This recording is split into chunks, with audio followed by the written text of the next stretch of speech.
Agora o grande assunto do momento, né, que é o FIP de Cotia. O pessoal está falando bastante sobre isso. Obviamente, tá, gente, até por uma questão de confidencialidade, o Flávio ele não pode entrar em alguns detalhes e tudo. Fica também que tem alguns conselheiros que nem receberam ainda, né, a proposta do FIP. O que você está vendo, assim, que a gente está noticiando sobre o FIP? Você acha que é mais uma alternativa igual ao FIDC que pode dar certo? Ou até o momento do que você tem visto não tem sido ali uma boa ideia?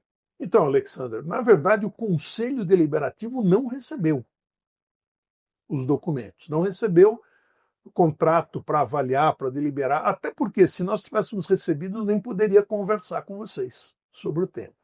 Então, tudo o que eu posso falar foi o que eu vi em sites, algumas matérias muito bem feitas. Então, tem uma matéria do Bruno Gilfrida, do GE, muito boa, foi um dos primeiros que escreveu sobre o tema, com bastante detalhes. Rodrigo Capello, César Grafietti, Rodrigo Matos, esses três são especialistas em negócios do esporte. Também cada um deles colocou material. E cada um desses deu informações, reproduziu algumas tabelas, algumas planilhas, colocou isso à disposição. No YouTube, o canal do Sombra fez um programa longo sobre isso, o próprio Zanqueta, blog de São Paulo, falou bastante. Então, praticamente, as informações que eu posso comentar são essas que vieram de maneira pública. Então, essas que vieram de maneira pública. Então, bem resumidamente, o São Paulo transferiria os direitos da sua operação de base para uma outra entidade, que é esse FIP, em sociedade com a Galápagos. Essa proposta inclui uma reestruturação da base do São Paulo, toda a gestão, toda a parte técnica. Hoje, a base do São Paulo custa em torno de 50 milhões de reais por ano, é o que se gasta desde a manutenção dos jogadores, salários, tanto dos atletas quanto de comissão técnica. Então, haveria parte do investimento seria para qualificar essa estrutura de base, praticamente aí dobrando os custos anuais. Parte do investimento, que é o que se fala, 250 milhões de reais. Então, 50 milhões de reais seriam para o São Paulo Futebol Clube abater suas dívidas hoje, abateria essas dívidas onerosas, que custam em torno de 20% ao ano, ou um pouco mais até. E do investimento em Cotia, a maior parte seria até para alimentar a própria estrutura, com CEO próprio, com investimentos em um scout mais profissional, mais profissionais, os olheiros, como eles estão falando, ampliar a rede de observadores de 8 para 20, com melhor remuneração. Tudo isso é um valor que praticamente dobra o custo. E em termos práticos, para o São Paulo não perder dinheiro, você teria que já vender praticamente 60% a mais.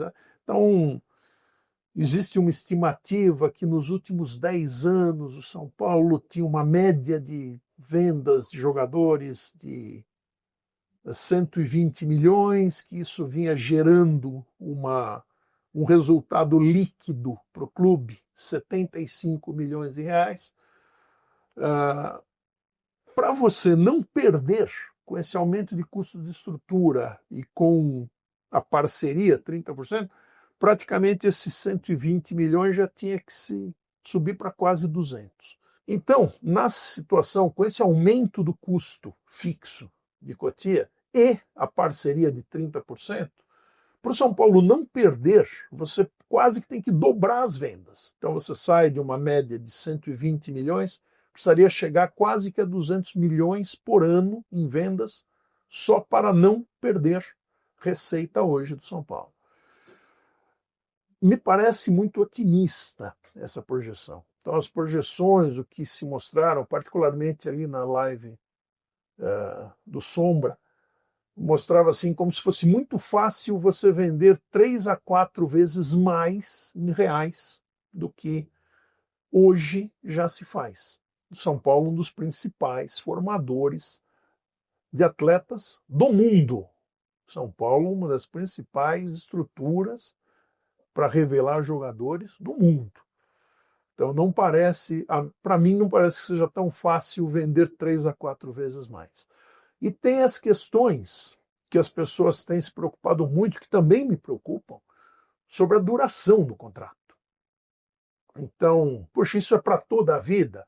Falam, não, a partir de 10 anos, porque é um contrato de longo prazo. Até porque os primeiros resultados significativos não vêm antes do 4º ou 5º ano. Os primeiros anos são de investimento não só da gestora, da Galápagos, mas o São Paulo investe no sentido que ele assume uma receita um pouco menor, nos 2, 3 primeiros anos. Com esses 10 anos, a partir de 10 anos, a cada 5 anos, o 10º, 15º e aí por diante, a cada 5 anos, existem 2 possibilidades. Uma que chama a janela, a opção de venda. Essa opção de venda é uma opção do investidor. Ele não está gostando, ou achou que tinha expectativas maiores. No 10º ano ele pode chegar, São Paulo, vou sair fora, estou indo embora. E o São Paulo é obrigado a aceitar. E a condição é a seguinte: o investidor ele tem garantia de receber de volta o capital investido com uma remuneração de 14% ao ano, mais a variação cambial. Mesmo se você desprezar a variação cambial e seguir as projeções do próprio grupo que está trabalhando nisso, você chegaria ao final, nesse 10º ano,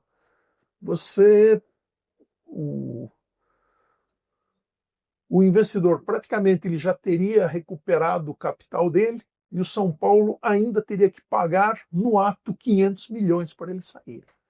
Sem o São Paulo poder dizer não, vamos continuar. Ele tem o direito, é uma opção do investidor, vender para o São Paulo. E o São Paulo não pode se negar, tem que pagar.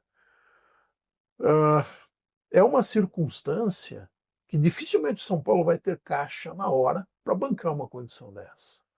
E aí você vai gerar, aí sim, mais uma nova dívida terrível. Mais uma nova dívida terrível por São Paulo. Como você falou, onerosa. Onerosa, muito onerosa. Muito onerosa. O outro lado, poxa, as coisas estão indo bem, bacana. No 10º ano, o São Paulo tem a condição de bater na porta do investidor e falar, olha, foi bacana até aqui, mas daqui para frente eu vou tocar sozinho. Baseado na projeção que está sendo mostrada como projeção base, o Rodrigo Capello, na matéria dele sobre o assunto, publicou as 2 tabelas. Então, isso virou dado público, porque o jornalista publicou. Baseado na projeção base, que é o resultado esperado, no final desse 10º ano, o investidor já teria recebido de volta o capital dele, mas a condição para o São Paulo comprar, então não é aquela taxa de 14%. O São Paulo fala, eu quero comprar, o investidor tem que aceitar, mas o preço é o capital investido com remuneração de 25% ao ano, mais a variação cambial do dólar. Fazendo uma conta muito rápida, baseado na projeção que o São Paulo entregou para os jornalistas, você teria aí, ao longo de 10 anos, o investidor já recuperou o capital dele mais ou menos 2 vezes, e ainda o São Paulo precisaria pagar praticamente 800 milhões para recomprar. Essa é a ordem de grandeza. Detalhes, um pouquinho para cá, um pouquinho para lá, pode ser, mas é.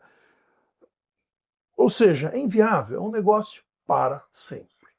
Parece mais que é mais benéfico ao investidor do que ao clube. Então,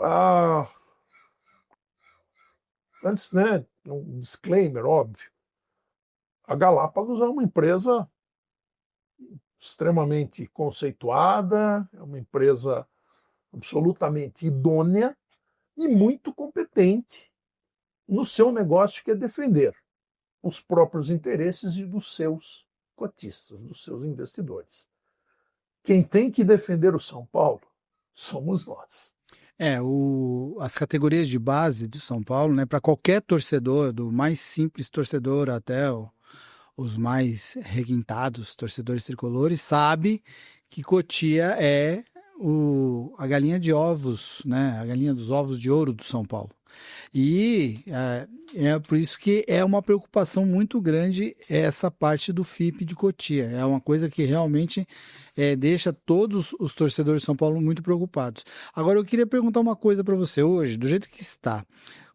Se a multa contratual de um jogador é, sei lá, 200 milhões, como é que o São Paulo vende o jogador por 6? Você entendeu? Porque quando a gente vê um jogador que, por exemplo, agora é o Negrutti, que está nessa vibe.